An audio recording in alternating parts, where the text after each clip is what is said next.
Hello, good morning. ഞാനൊരു സ്വപ്നം കണ്ട കഥ പറയട്ടെ. പണ്ട് സ്കൂളിലൊക്കെ പഠിക്കുന്ന സമയത്തുണ്ടല്ലോ, പുളിമിഠായി, പിന്നെ പല്ലുട്ടി മിഠായി, പപ്പട മിഠായി, അങ്ങനെയുള്ള മിഠായികളൊക്കെ വാങ്ങുന്നത് വലിയ കൊതിയാട്ടോ. അപ്പം മിക്കപ്പോഴും വീട്ടിൽ നിന്ന് ₹1 ₹2 ചോദിക്കുമ്പോൾ വല്ലപ്പോഴൊക്കെ തരും, എന്നാലും എന്നും തരാറില്ല കേട്ടോ. അപ്പോൾ അങ്ങനെ തരാത്ത ദിവസങ്ങളിൽ മിക്കവാറും രാത്രിയിൽ ഞാൻ ഉറങ്ങുമ്പോൾ കാണുന്ന സ്വപ്നം കേട്ടോ. നമ്മളൊരു റോട്ടിൽ കൂടെ നടന്നു പോവുക. അപ്പോൾ ചില്ലറ പൈസകൾ നിറയെ റോട്ടിൽ ഇങ്ങനെ കിടക്കുന്നു. അതെല്ലാം വാരിക്കൂട്ടി പെറുക്കി വരുന്നു. പിന്നെ എഴുന്നേറ്റ് നോക്കുമ്പോൾ ഈ പൈസകളൊന്നും കാണുന്നില്ല. അപ്പോൾ ആകെ ശോകമായി, സങ്കടമായി. അപ്പോൾ അന്നത്തെ പ്രായത്തിൽ നമ്മൾക്ക് അങ്ങനെയുള്ള മിഠായികളോടാണ് ഇഷ്ടമെങ്കിൽ, ഈ പ്രായത്തിൽ എനിക്ക് ചെടികളോടാണ് കേട്ടോ ഇഷ്ടം.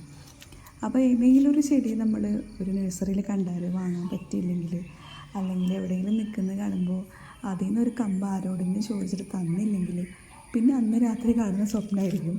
റോട്ടിൽ കൂടെ നടന്നു പോകും, ആസ് യൂഷ്വൽ ഇതാ കിടക്കുന്നു ഒരുപാട് ചെടികൾ നമ്മളെ നോക്കി. അപ്പോൾ നമുക്ക് ഇഷ്ടമുള്ള ചെടികൾ ഇങ്ങനെ പറക്കി എടുക്കാവുന്ന രീതിയിൽ ഇഷ്ടം പോലെ ചെടികൾ അവിടെ ഇവിടെയൊക്കെ ആയിട്ട് കിടക്കുന്നത് കാണാം കേട്ടോ. അപ്പോൾ ആ പ്രായത്തിലും ഈ പ്രായത്തിലും നമ്മൾക്ക് ശരീരം കൊണ്ടേ വളർച്ചയുണ്ടായിട്ടുള്ളൂ, മനസ്സിന് യാതൊരു വളർച്ചയുണ്ടായിട്ടില്ല എന്നാണ് അതിനർത്ഥം. നമ്മൾ ഒരുപാട് കാര്യങ്ങൾ ആഗ്രഹിക്കുന്നതുകൊണ്ടായിരിക്കാം ഏറ്റവും കൂടുതൽ ആഗ്രഹിക്കുന്ന കാര്യങ്ങൾ നമുക്ക് കിട്ടുമെന്ന് സ്വപ്നത്തിൽ കൂടെ കാണിക്കുന്നതല്ലേ. പക്ഷേ ഞാൻ എത്ര ആഗ്രഹിച്ചിട്ട് എൻ്റെ സബ്സ്ക്രൈബേഴ്സ് മാത്രം കൂടുന്നില്ല. നിങ്ങൾക്ക് എൻ്റെ വീഡിയോസ് ഇഷ്ടപ്പെടുന്നില്ലെങ്കിൽ അതൊന്ന് കമൻറ്റ് ചെയ്ത് പറഞ്ഞോളൂ കേട്ടോ. ഇനി അതുകൊണ്ടാണോ നിങ്ങൾ സബ്സ്ക്രൈബ് ചെയ്യാത്തതെന്ന് എനിക്കറിയില്ലല്ലോ. അപ്പോൾ സബ്സ്ക്രൈബ് ചെയ്യാൻ പറ്റുമെങ്കിൽ ചെയ്യണേ.